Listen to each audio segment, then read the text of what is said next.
Welcome back. This is the fourth of our weekly conversations. Tonight, we turn to money, not the money in the till, the money the country owes, the price households are paying so that our country could be rescued.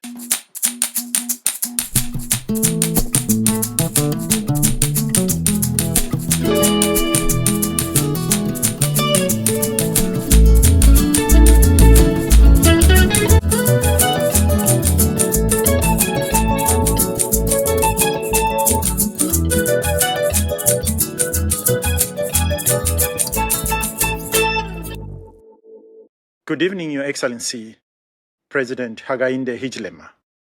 Good evening, my fellow Zambians.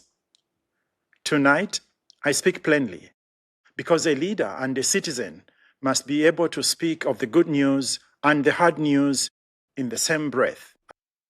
And here is the whole of tonight in one sentence. Fixing our debt must never come at the cost of the well-being of our people.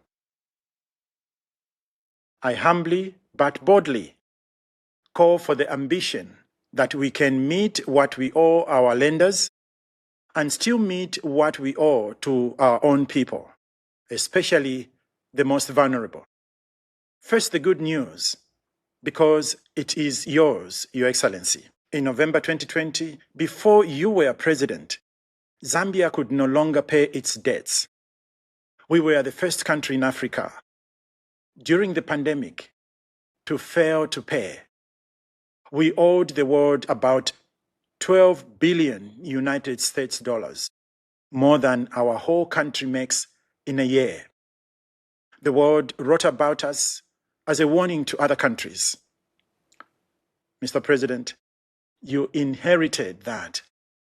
And what you and our Minister of Finance, Dr. Msokotwane, did next was hard and good.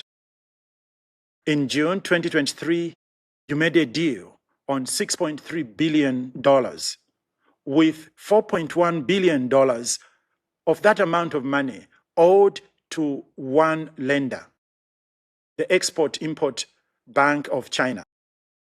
This cut what we owe by almost 40%, dropped our interest to about 1% for 14 years, and pushed our last payment past 2040. This is about $5 billion of breathing room. Then in March 2024, a second deal on about $3 billion of our bonds, with $840 million US forgiven. Today, about 94% of the debt that had to be fixed has been fixed.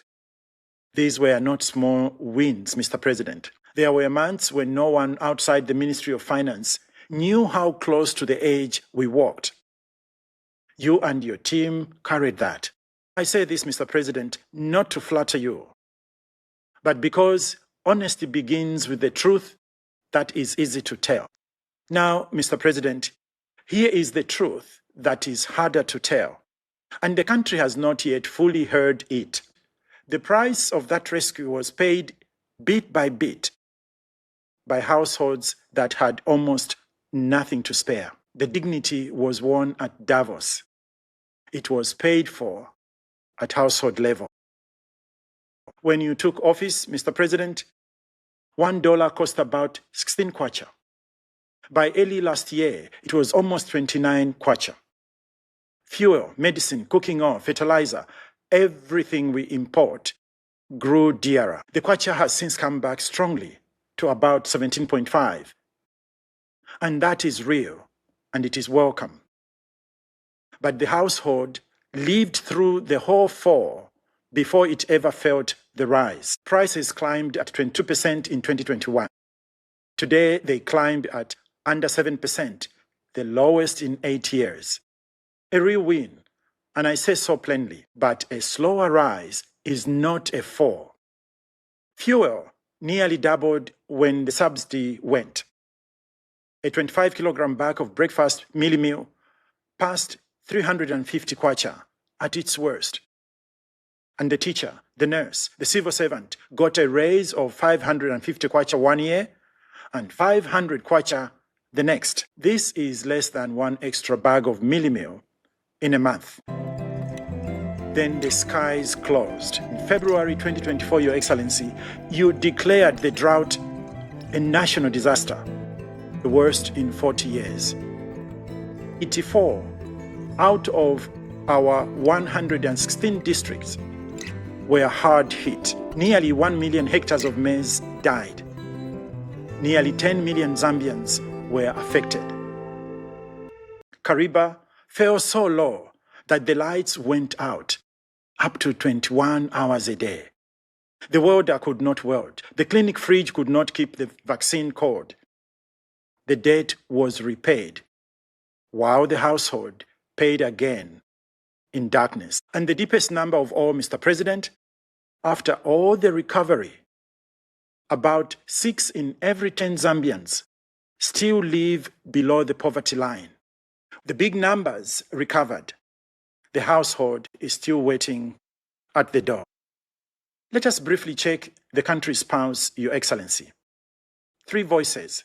They will not speak. You and I will listen. Mutale, a civil servant in Kabwe, whose pay came late twice, while her clinic ran short of medicine and her rent climbed. Lukundo, a young tailor in Livingstone, who has tried for 2 years to borrow a little bit of money for her business. She watches the bank rate stay high. And Mapalo, a child in Lundazi, who does not know what debt is, but knows her textbook is shared between 5 desks and the road to her clinic is not tarred. The debt of 2020 is being repaid in 2026 in her classroom. Mr. President, here I must be candid. As a fellow citizen, I invite you to the ambition that a country can fix its debt and still build a wall around its poorest. 2 examples, though not perfect, show that this is possible. Ghana restructured in the very same years, under the same rules. It doubled the cash it gave its poorest families in 2023 and doubled it again in 2024. And Indonesia, after its crash in 1997, kept the cost of rice within reach of the poor. And research has found that this action, more than anything else, saved families from falling into ruin. Here are my humble suggestions, Your Excellency, on what it could take to shelter people in difficult times like we have been and are still going through. First, we should establish a spending floor for the poorest, written into law, so that it is never the first thing that is cut. Second, double the social cash transfer, as Ghana did, and tie it to the cost of living. Ours was just cut from 400 to 200 kwacha, which in a hard season is the wrong decision. Third, a short and targeted mealie meal subsidy for the poorest when drought or weak kwacha strikes. Fourth, move civil service pay closer to the true cost of living. None of this works against what you have achieved, Your Excellency. Each one completes it, meeting what we owe the world and what we owe our own people in the same breath is possible when we put our heads together. And here, Your Excellency, a word of humility from me. We hold up Ghana and Indonesia not as masters to copy, but as fellow travelers who walked a hard road before us. We should learn from them. Indeed, we should listen to the counsel of international institutions such as the International Monetary Fund and the World Bank and every friend who cares for our country. But history is honest with us. The real answer to the troubles of a developing economy has never come in the end from the IMF or the World Bank or any outside hand. It has come from a people who chose to work together to find their own way. The advice we can borrow. The answer, we must write it ourselves. And it cannot be written by some of us only. This, Mr. President, is where leadership is most needed. To find our own answers, we must think as one nation and leave no Zambian outside the room. Not those in another party, not those who did not vote for you, not even those we do not see eye to eye with. We must rise above our differences and experience our way forward together to what the future we all want. The future we all know is possible for Zambia. A liberating economy, Your Excellency, will not come from old lecture halls and old models. It will come from awakening the collective intelligence of all Zambians. The wisdom already scattered across our 10 provinces and our 73 languages, waiting only to be called into one room. Mr. President, I know that being the church elder you are, you know that the Bible knows about debt and what debt does to the poor. In the book of Nehemiah, the people came to their governor with a great outcry. To buy grain in a hard season, they had to mortgage their land, their vineyards, their houses, and were selling their own children into slavery in order to survive. The walls of Jerusalem were rising. Underneath them, the household was breaking. Nehemiah heard that cry, and in his own words, he said, I became very angry. But he turned his anger not on the poor, but on the nobles who were charging interest on their own sisters and brothers. Restore now to them, even this day, their land, their vineyards, and their houses, Nehemiah said. And the nobles responded, we will restore it. And Nehemiah, as governor, would not even eat the provisions that he was entitled to, because the people's burden was already heavy. He thought, this is the first of the 3 leadership responsibilities we have carried since our very first night, Your Excellency. Feed my lambs. The lambs are the ones with nothing to spare, the ones the debt falls on the hardest. A leader who hears their cry and shelters them, even while he mends the wall, is the leader Nehemiah was. The wall and the household must rise together. Otherwise, the wall is built on an already open wound. Mr. President, allow me to say the thing that sits underneath all I am trying to communicate to you. Leadership is not only telling the good news, it is also the telling of the hard news. Telling of it early, honestly, so that the people have the time to get ready. When a government signs big deals quietly, it comes across as hiding. And the people who were not told are not ready for the hard days when the hard days arrive. They feel the blow and they don't understand where it came from. And trust drains away drop by drop. For it is the heart of the matter. Our people are strong. They can take a hard blow, but it must be a blow they helped to see coming. A punch you helped to create, you can take, because you understood why it had to land. A punch that comes from nowhere, you cannot. Leadership is not government doing only what it believes is right alone in a room. It is government doing the right thing together with the people in the open, so that the weight becomes a shared load. This is why the last details of our debt and the first details of the next belong in Parliament, in the open, where the people's own representatives, those whose consciences are not corrupted yet, can read them and ask about them before the pen touches the paper, not after. Parliament, consisting of truly honorable women and men, is not an obstacle to the work, Mr. President. It is the room where the nation gives its consent to carry the load. And a load carried by consent is always lighter than a load carried by surprise or force. Use our national institutions, Mr. President. They are not your opponents.